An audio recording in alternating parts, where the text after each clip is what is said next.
కీర్తన 107వ కీర్తన 107వ కీర్తన 19-20 వచనాలు చదువుకున్నాం. కష్టకాలమందు వారు యెహోవాకు మొరపెట్టిరి, వారి ఆపదలో నుండి ఆయన వారిని విడిపించెను. ఆయన తన వాక్కును పంపి వారిని బాగు చేసెను. వారు పడిన గుంటలో నుండి వారిని విడిపించెను. దేవునికి మహిమ కలుగును గాక. హల్లెలూయా. ప్రియమైన దేవుని బిడ్డలారా, సహోదరి ఇచ్చినటువంటి సాక్ష్యము, కష్టకాలమందు వారు యెహోవాకు మొరపెట్టారు. దేవుని సన్నిధిలో ఉన్నటువంటి మనము మన జీవితంలో కలిగే కష్టము కానీ ఆపద కానీ ఆ సమయంలో మనం ఎవరైనా వచ్చి మనం ఆదుకుంటారేమో, ఎవరైనా నన్ను వచ్చి ఆపద నుండి విడిపిస్తారేమో అని మనము ఎన్నో సందర్భాలు ఆలోచిస్తూ ఉంటాం. ఆపద వచ్చినప్పుడు, కష్టం వచ్చినప్పుడు ఎవరు మన ఎదుగు రారు. నీ దగ్గరికి వచ్చేది ఎవరు అంటే, నీవు మొర పెడుతున్న దేవుడు, నీవు ప్రార్థన చేస్తున్నటువంటి దేవుడు నీ కష్టంలో నీకు అండగా నిలిచి ఉంటాడు. దేవునికి మహిమ కలుగును గాక. ఈరోజు నా బిడ్డలకు వచ్చిన కష్టంలో, ఆ శ్రమలో వారిద్దరూ బాధపడుతూ ఉండగా, ఆ కష్టంలో వారి ఎదుగు వెళ్ళింది ప్రభు యొక్క ఆత్మ. దేవుని ఆత్మ వారి ఎదుగు వెళ్ళింది కనుకనే ఆయన తన వాక్కును పంపి ఆయన వారిని బాగు చేశారు. మన దేవుడు ఎవరంటే, కష్టంలో ఉన్నప్పుడు ఆయన వారి దగ్గరికి వెళ్ళడం మాత్రమే కాదు, ఆయన శక్తివంతమైన వాక్కునిచ్చి ఆయన బిడ్డలను బాగు చేసే దేవుడు. మరి ఆ కన్విత బాధలో, ఆ కష్టంలో ఉండగా తల్లిదండ్రులు ఏమీ చేయాలో అర్థం కాలేదు. ఎంతైనా పర్వాలేదు అని డాక్టర్కు ఆ బిడ్డను అప్పగించారు. ప్రియమైన వాళ్ళరా, మన దేవుడు అంటే ఎవరంటే వైద్యులను కలుగు చేసిన దేవుడు. మన దేవుడు సమస్తమును కలుగు చేసిన సృష్టికర్త. ఆయనకు అసాధ్యమైనది ఏదైనా కలదండి. దేవుడు మన బిడ్డలను ఆ కష్టములో, ఆ శ్రమలో, ఆ పదే వస్తున్నటువంటి ఆ కడుపులో నొప్పి వల్ల ఆ బిడ్డ ఎంత బాధపడిందో, ఆ బాధను మనం చూడలేదు కానీ దగ్గరుండి తల్లిదండ్రులు చూసేది. ఆ బాధలో మనం అనుకుంటాము, ఆ బాధ బిడ్డ పడేదానికన్నా కూడా నాకు వస్తే బాగుంది కదా అని ఎన్నో సందర్భాలు మనం అనుకుంటామండి. కానీ మన దేవుడు ఎవరైతే కష్టంలో ఉండి ఎవరైతే దేవునికి మొర పెడతారో వారి యొద్దకు దేవుడు వెళ్తాడు, వారిని బాగు చేస్తాడండి, వారిని స్వస్థపరుస్తాడండి. అందుకనే 30వ కీర్తన 11వ వాక్యాన్ని చదువుకుంటే, నా ప్రాణము మౌనముగా ఉండగా నిన్ను కీర్తించినట్లు నా అంగలార్పును నీవు నాట్యముగా మార్చి ఉన్నావు. దేవునికి మహిమ కలుగును గాక. ఏం చేస్తాడు మన దేవుడు అంటే, వాక్కును పంపి బాగు చేయడమే కాదు, మన అంగలార్పును, మన కష్టమును, మన శోధనను దేవుడు నాట్యముగా మారుస్తాడు. ఎలా మారుస్తాడు? ఆయన నాట్యముగా మారుస్తాడు. మన దేవునికి సమస్తము కలుగు చేసిన వారికి చిన్న బలహీనత కష్టమా? అందుకనే దావీదు అంటాడు, నేను మౌనముగా ఉండకుండా నా దేవుణ్ణి నేను స్తుతించినట్లు ఆయన నా అంగలార్పును, నా శ్రమను, నా బాధను, నా కన్నీళ్లను నాట్యముగా మార్చాడు. ఎలా మార్చాడండి? ఆయన నాట్యముగా మార్చిన దేవుడు. ఆయన శ్రమను చూసిన దేవుడు, ఆ బిడ్డ పడుతున్నటువంటి బాధను ఎరిగిన వారి హృదయంలో ఆ దుఃఖాన్ని, ఆ శ్రమను ప్రభు తొలగించి ఈ రోజున సమాధానం, నెమ్మదిని ప్రభు అనుగ్రహించాడు. దేవుడికి మహిమ కలుగును గాక. మన దేవుడు మన శ్రమలో మనల్ని విడిచిపెట్టే దేవుడు కాదండి. అందుకనే అదే 30 అధ్యాయం 2వ వచనం అంటాడు, నేను మొర్ర పెట్టగా నీవు నన్ను స్వస్థపరిచి. మన దేవుడు ఎవరైతే మొర్ర పెడితే మన బిడ్డలను ఏం చేస్తాడు? ఆయన స్వస్థపరుస్తాడు. అది రోగమే అయినా, అది సమస్య అయినా, అది బలహీనత అయినా, అది డాక్టర్లకు అర్థం కాని రోగమే అయినా మొర్ర పెట్టేటప్పుడు నీవు నన్ను స్వస్థపరిచితివి. ఈరోజు నా బిడ్డ మన మధ్యలో ఈ రోజున ఆరోగ్యకరంగా ఉన్నదంటే కేవలము దేవుడే ఆ బిడ్డను స్వస్థపరిచాడు. దేవుడికి మహిమ కలుగును గాక. దేవుడు బాగు చేస్తాడండి. మన దేవునికి సమస్తమును కూడా బాగు చేయగలిగిన దేవుడు, మనం స్వస్థపరిచే. ఇంకా ఆ 32వ కీర్తన 7వ వాక్యం కూడా చూస్తే,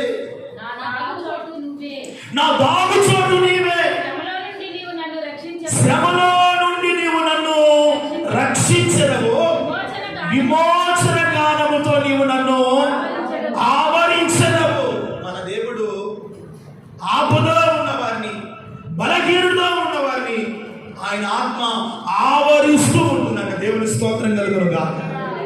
అందుకనే నా దాగు చోటు నీవే, శ్రమలో నుండి నన్ను రక్షించాడు. ఈరోజు నా కుటుంబాన్ని శ్రమలో నుండి, ఆ కష్టములో నుండి, ఆ బలహీనతలో నుండి, ఆ అనారోగ్యములో నుండి ప్రభు రక్షించి కాపాడి ఈరోజున విమోచన గానముతో దేవుని స్తుతించడానికి వారి కన్నిటిని, వారి శ్రమను నా ప్రభువు నాట్యముగా మార్చాడు. గొప్ప చప్పుల దేవునికి మహిమ కలుగునుగా. ఆయన మన శ్రమను నాట్యముగా మార్చే దేవుడు. ఆయన మన కష్టాన్ని మార్చే దేవుడు. అందుకనే పేతురు పత్రికలో అంటాడు, 10 దినములు నీకు శ్రమ కలుగును, ఆయనను ధైర్యం తెచ్చుకునండి. ఆయన మిమ్మలను స్థిరపరిచి ఆయన బలపరిచే దేవుడు. హల్లెలూయా. ఇంకా దేవుడు తండ్రి తాను బలపరచునుగాక, ఆరోగ్యమిచ్చునుగాక, సంపూర్ణమైన స్వస్థత కలుగునుగా. ఆయన స్థిరపరిచి ఆయన బలపరిచే దేవుడు. భయపడనక్కర్లేదు. మన దేవుని వాక్యం మనతో ఉంది. మనం ఆరాధిస్తున్న దేవుడు మన పక్షమున నిలిచి ఉన్నాడు. దేవుని స్తోత్రం కలుగునుగా. ఆ శ్రమలో దేవుడు వారి పక్షమున, బిడ్డ పక్షమున దేవుడు నిలిచి ఉన్నాడు కనుకనే చేసిన ప్రార్థన దేవుడు మరవలేదు. చేసిన మొరలు దేవుడు ఆలకించారు. ఆ బిడ్డను స్వస్థపరిచి ఈరోజు ఆయన సన్నిధిలో వారి తల్లి సాక్ష్యం ఇచ్చిందంటే దేవుడు ఎంత గొప్ప దేవుడు. దేవునికి మహిమ కలుగునుగా. ఎంత అద్భుత దేవుడో, ఎంత సర్వశక్తి కలిగిన దేవుడో. ఆయనకి ఏమైనా మనం ఇచ్చి ఆయన రుణాన్ని తీర్చగలుగుతామంటే ఏమి తీర్చలేము. ఆయన మన బాధను చూసి తన వాక్కును పంపి మనలను విడిపించడానికి ఆయన ఈ లోకానికి దిగివచ్చాడు. దేవుని స్తోత్రం కలుగునుగా. అందుకనే యేసయ్య పొందిన దెబ్బల చేత మనకు స్వస్థత కలిగి ఉన్నది. కలుగుతుంది కాదు, కలిగి ఉన్నది. దేవుని స్తోత్రం కలుగునుగా.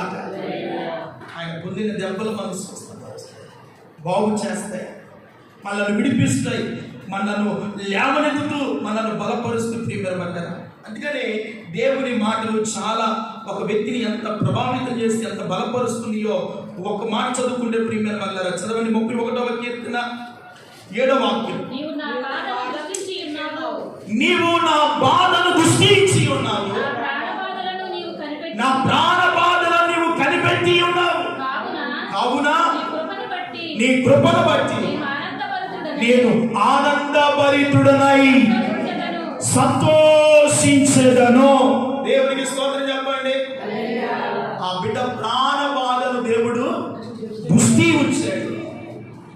వారు పడుతున్న శ్రమలో దేవుడు దృష్టి ఉంచాడు.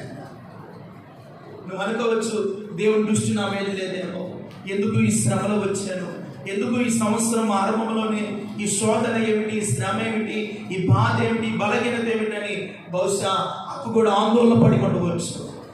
నా చెప్పింది కదా, పలు విధాలుగా తన మనస్సు ఎట్లా అంటే వెళ్ళిపోయింది.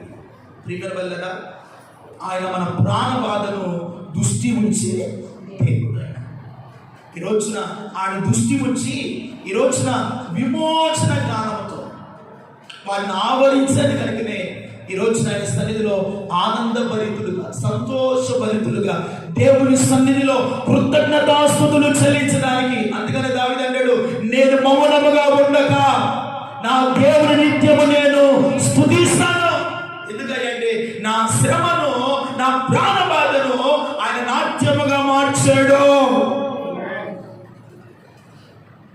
అందుకనే నా శ్రమను, నా బాధను ఆయన నాట్యముగా మార్చాడు. దేవుడు, మన దేవుడు గొప్ప దేవుడు అండి. ఆయన నాట్యముగా మార్చి శ్రమ నుండి విడిపించారు. కనుకనే హైదరాబాద్ పరిసర ప్రాంతాల నుండి మన దగ్గరికి వచ్చి ఈ రోజున ప్రభుని స్తుతిస్తున్నారంటే ఎంత గొప్ప భాగ్యము. అందుకనే లూకాసు వార్త 17వ అధ్యాయం అంటాడు, ఒక్క మాట చదవండి. లూకాసు వార్త 17వ అధ్యాయం 15వ వాక్యం చదువుకుంటే, వాడిలో ఒకడు స్వస్థత కలిగి ఉండట చూచి గొప్ప శబ్దముతో దేవునిని మహిమ పరచుచు తిరిగి వచ్చి ఆయనకు కృతజ్ఞతాస్తుతులు చెల్లించుచూ ఉండేను. దేవునికి మహిమ కలుగును గాక. ఆ వ్యక్తి ఎవరైతే స్వస్థత పొందాడో వాడు తిరిగి వచ్చి యెహోవాకి ఏం చెల్లించాడంట? కృతజ్ఞతాస్తుతులు. మరి దేవుడు స్వస్థపరిచినప్పుడు దేవునికి ఏం చెల్లించాలి? కృతజ్ఞతాస్తుతులు. దేవుని మహిమ పరచాలి, దేవుని కనపరచాలని ఈ రోజున ఈ పునరుద్ధాన ఆరాధనలో ప్రభుని స్తుతిస్తున్నారు. ప్రభు ఎడల కృతజ్ఞత కలిగి ఉన్నారు, ప్రభుని కనపరుస్తున్నాడు. ఎందుకంటే వారిలో ఒకడు తనకు స్వస్థత కలిగి ఉండట చూచి ఎవరిని మహిమపరచాడంట? గొప్ప శబ్దముతో. ఈ లోకములో ఏదైనా మహిమ రావాలి అంటే మన దేవునికి మాత్రమే మహిమ రావాలి. ఎందుకంటే మన దేవుడు మహిమకు అర్హుడు, ఆయన స్తుతులకు పాత్రుడు, ఏదైనా చేయటకు ఆయన సర్వశక్తిమంతుడైన దేవుడు. అందుకనే ఆ మనుషుడు తిరిగి వచ్చి యెహోవాకి ఏం చెల్లించాడంట? ఈ రోజున బిడ్డలు కూడా హైదరాబాద్ నుండి వచ్చి దేవుని సన్నిధిలో మనం చేస్తున్న ప్రార్థనలు, వారి సేవకులు చేస్తున్న ప్రార్థనలు విని దేవుడు మొరను విని స్వస్థతనిచ్చాడు.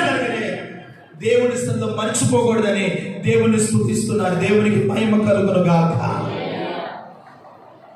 దేవుడు ఎంత గొప్ప దేవుడు, ఎంత కృప కలిగిన దేవుడు అనండి. ఆయన వారి బిడ్డలను పడిన స్థితిలో నుండి లేవనెత్తాడంట. అక్కడ అంటాడు, వారు పడిన గుంటలో నుండి వారిని పైకి లేపాను. శ్రమ చెప్పుకుంటే ఆ గుంటలో పడి ఉన్నప్పుడు ఎలాగూ లేగవాలో, ఎలాగూ విడిపించుకోవాలో, ఎలాగూ కాపాడబడాలో, ఎలాగూ పైకి లేగవాలో చేతగాదు మనకు. నిన్ను ఆ గుంటలో లేపేవాడే నీవు ఆరాధిస్తున్న దేవుడు. ఆయన పేరు నజరేయుడైన యేసు. నిన్ను లేవనెత్తుతాడు, నిన్ను నడిపిస్తాడు, నిన్ను మహిమ కొరకు నిలబెడతాడు. ఆయన సన్నిధిలో దేవుని గొప్ప శబ్దముతో ఆరాధించే వ్యక్తిగా ప్రభు స్థిరపరుస్తాడు. మన దేవుడు ఎంత గొప్ప దేవుడు, ఎంత సర్వశక్తి కలిగిన దేవుడు అండి. తన వాక్కును పంపింది బిడ్డను ప్రభు బాగు చేశాడు. ఇంకా ఆ బండికి ఉన్నటువంటి ఆ ఇన్ఫెక్షన్ కూడా ప్రభు పరిపూర్ణంగా బాగు చేయగలడు. థ్యాంక్ యూ లార్డ్, హల్లెలూయా. ప్రభు బాగు చేస్తాడు. దేవునికి అసాధ్యమైనదంటూ ఏది కూడా లేదు. అయితే బిడ్డకు దేవుడు ఒక వాగ్దానం ఇస్తున్నాడు. ఈ బలహీనత వల్ల బిడ్డ రాయాల్సిన ఎగ్జామ్ కూడా ఆగిపోయింది. చాలా బాధపడి ఉండొచ్చు. సంవత్సరం అంతా చదువుకున్నాను, ఏమిటి శోధన, ఏమిటి బలహీనత అని బహుశా ఆ బిడ్డ బాధపడవచ్చు, తల్లిదండ్రులు బాధపడవచ్చు. దేవుని వాక్యం అంటుంది, ఒక్క మాట చదవండి చూడండి. అదే కీర్తన 31వ కీర్తన, అదే 31వ కీర్తన, అదే 31వ కీర్తన.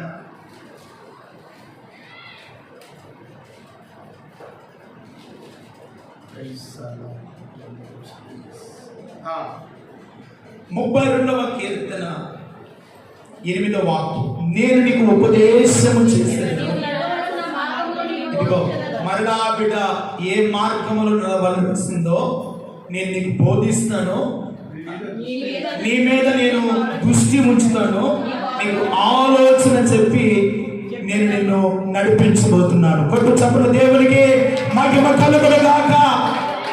ఆ బిడ్డ ఏ ఎగ్జామ్ రాయలేకపోయిందో దేవుడు అన్నాడు, నేను నీకు ఆలోచన చెప్తాను, నీవు నడవలసిన మార్గము నేను బోధిస్తాను. నిశ్చయముగా బిడ్డ కార్యము ఆ బిడ్డ ఆశించింది. ఒకవేళ ఎగ్జామ్ రాకపోయినా తిరిగి దేవుడు మళ్ళా ఎగ్జామ్ రాయడానికి అవకాశం ఇస్తాడు. ఆ ఎగ్జామ్ లో ఆగిపోయిన ఆ సబ్జెక్టులు కూడా తిరిగి బిడ్డ మళ్ళా రాసి ఒక ఉన్నతమైన ర్యాంకుతో మన సన్నిధిలో నిలబడునుగాక. దేవుడు చేస్తాడు, మేలునిస్తాడు, దేవుడు కృపనిస్తాడు. మన దేవుడు బలహీనమైన స్థితిలో బలమించి మనల్ని లేపి తన నిస్సాయ స్థితిని కనికరించి కరుణతో నింపి మళ్ళా కృపనిచ్చి వాడుకుంటాడు. దేవుడు స్తోత్రం కలుగునుగాక. దేవుడు బిడ్డ పట్ల దేవుడు కార్యం చేయబోతున్నాడు. బిడ్డలు కూడా తల్లిదండ్రులు కూడా బాధపడనట్లేదు. ఆయన ఉపదేశము ఆయన మార్గాన్ని బోధించి ఆ బిడ్డ మీద దృష్టి ఉంచుతాడంట. దేవుడు స్తోత్రం కలుగునుగాక. మన దృష్టి ఎంతవరకు ఇంట్లో ఉన్నంత వరకే మన బిడ్డల మీద ఉండింది దృష్టి. బయటికి వెళ్ళినప్పుడు మన దృష్టి బిడ్డల మీద ఉండిందండి. కానీ మన బిడ్డలు ఏ స్థానంలో ఉన్నా నా దేవుని కనుదృష్టి వారి మీద ఉంటుంది. ఆ దృష్టి తండ్రి తన మీద చిరకాలం ఉండనుగాక. ఆ దృష్టి చేత బిడ్డ నడిపించబడినగాక. ఆ బిడ్డ చేయని దేవుడు సన్నిధిలో సఫలమగునుగాక. దేవుడు చేస్తాడు, బలపరుస్తాడు. ఆయన మహిమ కొరకు ప్రభు నిలబెడతాడు. అందుకనే ఈ రోజున ఆయన కన్నీటిని, వారి శ్రమను, వారి బాధను ఈ రోజున నా ప్రభు ఆనందముగా సంతోషంగా ప్రభు మార్చాడు. దేవుడి స్తోత్రం కలుగునుగాక. వారి శ్రమను చూస్తున్న దేవుడు, వారి కష్టాన్ని చూస్తున్న దేవుడు ఆ బిడ్డను ఇంకను దేవుడు బలపరుస్తాడు. రాగలబోతున్నటువంటి దినాల్లో పరిపూర్ణమైన ఆరోగ్యం ఇచ్చి ఇలాంటి బలహీనతలు మరి ఎన్నడో బిడ్డ ధరించకుండా దేవుడే తన కృపగలిగిన హస్తాన్ని ఆ బిడ్డకు నిత్యము తోడుగా వచ్చి కాపాడుగాక. హల్లెలూయా. మనం చేస్తున్నటువంటి ఉద్యోగంలో కానీ సహోదరికి కానీ వారి బిడ్డలకు కానీ సదాకాలము నా దేవుని కృపాక్షేమములో తోడుగా ఉండి నడిపించునుగాక. హల్లెలూయా. మంచిది. ఈ మాటలను దేవుడు వారి హృదయాల్లో స్థిరపరిచి ఆశీర్వదించునుగాక. ఇక మూడవ వర్తమానం మన ప్రియ సహోదరి వరదల రమక్ గారు. వారి యొక్క బర్త్డే ఈరోజు. ఎవరిదండి? వరదల రమక్ గారు. వారి హస్బెండ్ కూడా ఉంటే బాగుండేది. రవణ ఈ సంతోషాన్ని చూసి ఆయన కూడా చాలా ఆనందపడేవారే. ఏది ఏమైనప్పటికీ మరి ఈరోజు ఏమిటంటారు? శివరాత్రి. ఏమండి? శివరాత్రిలో అర్ధరాత్రిలో దేవుడు మనకు అన్ని మంచి రోజులు ఇచ్చాడు. దేవుడు స్తోత్రం కలుగునుగాక. మరి ఈరోజు నాకు పుట్టిందంట. వారు కమల పిల్లలు, వారి చెల్లెలు, అక్క. కనుక ఎప్పుడు కూడా ప్రభు సన్నిధిలో ఈ బర్త్డే చేసుకున్న అనుభవాలు లేవు. కానీ వారి కుమారుడు మరి ఇలాగా అమ్మగారు బర్త్డే దేవుని సన్నిధిలో జరిపించాలని అంకుల్ గారు వారికి తెలియజేశారు. ఆ కారణాన్ని బట్టి ఈ రోజున మరి సహోదరి రమ్మక్క యొక్క బర్త్డే కార్యక్రమాన్ని స్థలంలో ఈ సంవత్సరం జరుపుకునడానికి దేవుడు కృపను ఇచ్చాడు. దేవుని స్తోత్రం కలుగుతుంది. ఒక మాట చదువుదాం. సామెతలు 3వ అధ్యాయం 2వ వాక్యముల, లేకపోతే సామెతలు 9:11 వచనము. నా వలన నీకు దీర్ఘాయువు కలుగును, నీవు జీవించు సంవత్సరములు అధికములగును. దేవునికి మహిమ కలుగునుగాక. దేవుడు ఇస్తున్నటువంటి మాట ఏమిటంటే నా వలన, దేవుని వలన మనకేం కలుగుతుందంట? దీర్ఘాయువు. మన బలము వలన, మన జ్ఞానము వలన, మన శక్తి వలన దీర్ఘాయువు. ధనాన్ని సంపాదించుకుంటాం, ఐశ్వర్యాన్ని సంపాదించుకుంటాం, ఒకవేళ ఇంటిని సంపాదించుకోగలుగుతాము, కానీ దీర్ఘాయువును సంపాదించుకుంటాం. దీర్ఘాయువు ఇచ్చేది ఎవరి వశంలో ఉన్నదంటే దేవుడు అండి. అందుకనే దేవుడు అంటాడు, నా వలన నీకు దీర్ఘాయువు కలుగును, నీవు జీవించు సంవత్సరములు. ఇంకా దేవుడు అధికము చేయబోతున్నాడు. గత సంవత్సరంలో ఎన్నో బాధలు, ఎన్నో కష్టాలు, ఎన్నో ఒడిదుడుకులు, ఎన్నో కన్నీటి అనుభవాలు, ఎన్నో దినాలు ఎవరికి చెప్పుకోకుండా మనస్సులో నలిగిపోయినటువంటి అనుభవాలు తన కుమార్తెలో లేకపోలేదు. ఈ రోజున ఆయన సన్నిధిలో ఇలాంటి బర్త్డే నేను జరుపుకుంటానని తన హృదయంలో కూడా అనుకోవచ్చు. ప్రభు నమ్మదగిన దేవుడు. ఆయన నమ్మిన బిడ్డలను ఎన్నడూ విడిచిపెట్టు. శ్రమలో ఉన్న వారిని లేవనెత్తి వారిని మహిమనిచ్చి ఒక సంవత్సరం అను దయాకిరీటాన్ని ఇచ్చి ఈ రోజున ప్రభు అంటాడు, నా వలన నీకు దీర్ఘాయువు కలుగును, నీవు జీవించు సంవత్సరములు అధికములు. దేవుని స్తోత్రం కలుగును. అధికములగే సంవత్సరాలు మాత్రమే కాదంట, శాంతిని ప్రభు అనుగ్రహించబోతున్నాడు. ఏమనుగ్రహించబోతున్నాడు? గత సంవత్సరములలో ఏ శాంతి అయితే లేకపోయిందో తిరిగి అదే శాంతి సమాధానము ఈ సంవత్సరములో వారి కుటుంబములో వ్యక్తిగత జీవితంలో శాంతిని దేవుడు కలుగు చేయనుగాక. హల్లెలూయా. చదవండి 3వ అధ్యాయము సామెతల గ్రంథము 3వ అధ్యాయము 2వ వచనాన్ని చదువుకున్నాం. అవి దీర్ఘాయువును సుఖ జీవముతో గడుచు సంవత్సరములను శాంతిని నీకు కలుగు చేయబోతున్నాయి. దేవుడికి మహిమ కలుగును గాక. దీర్ఘాయువును సుఖ జీవముతో గడిచిన దినాల్లో ఏ కన్నీళ్లు బాధలు వస్తూ ఉన్నాయో ఈ సంవత్సరమును దయాకిరీటాన్ని ఇచ్చిన దేవుడు అంటున్నాడు, ఇదిగో నా వలన నీకు దీర్ఘాయువు కలుగును, నీవు జీవించిన సంవత్సరములు అధికములకు నన్ను మాట కాకుండా ఆయన అంటాడు, అవి దీర్ఘాయువును సుఖ జీవముతో గడుచు ఈ సంవత్సరము సుఖ జీవముతో గడుచు సంవత్సరంగా మారిపోవును గాక. తన జీవితంలో సుఖ జీవంతో గడిచిపోయే సంవత్సరం శాంతిని నేను మీకు, యోహాను సువార్తలో అంటాడు, నా శాంతిని నేను మీకు అనుగ్రహించ వెళ్ళుచున్నాను. దేవుని స్తోత్రం కలుగును గాక. లోకం ఇచ్చినట్లుగా కాదు, లోకం ఇచ్చే శాంతి కాసేపే, లోకం ఇచ్చే ఆనందము కాసేపే, లోకం ఇచ్చే సంతోషము కాసేపే. నా దేవుడిచ్చే సమాధానము సంతోషము అది తరతరాలు నిలిచి ఉండేది. దేవుని స్తోత్రం కలుగును గాక. నా శాంతిని నేను మీకు అనుగ్రహించ వెలుచున్నాను అని అంటాడు. ఈ రోజున అక్క కూడా ఈ సంవత్సరంలో ఈ మధ్యలో ఎప్పుడో వారి ఇంటికి వెళ్ళినప్పుడు ప్రార్థన చేయడానికి చెప్పింది, నాకు శాంతిని ఇస్తానని వాగ్దానం కూడా వచ్చింది అని చెప్పింది. 11వ అధ్యాయం అంట 28వ వచ్చామో 29వ వచ్చిందో అక్కడ అంటాడు, మీ మీద నా కాడిని ఎత్తుకొని నా యొద్ద మీరు నేర్చుకునుడి, అప్పుడు మీ ప్రాణములకు విశ్రాంతి కలుగును. ఈ సంవత్సరములో దేవుడు తన ప్రాణములకు నెమ్మది, సంతోషం, సమాధానం కలుగు చేస్తే ఒక సంవత్సరముగా దేవుడు మార్చును గాక. దేవునికి మహిమ కలుగును గాక. గడిచిన దినాలు ఎన్ని బాధలు, ఎన్ని కష్టాలు, ఎన్ని ఒడిదుడుకులు ఎదురవుతూ వచ్చినాయో ఈ సంవత్సరంలో ఆ కష్టాలన్నీ ప్రభు తొలగించును గాక. ఆ శ్రమంతా కూడా దేవుడు కొట్టివేను గాక. ఆ బాధలన్నీ ప్రభు తీసివేను గాక. తీసివేసి దేవుడు అంటాడు, సుఖ జీవముతో గడుచు సంవత్సరములను శాంతిని నేను మీకు కలుగు చేసేదను. ఆయన శాంతి సమాధానములు ఇస్తేనంట మన హృదయాలు ప్రభువులో ఎలా ఉంటాయి?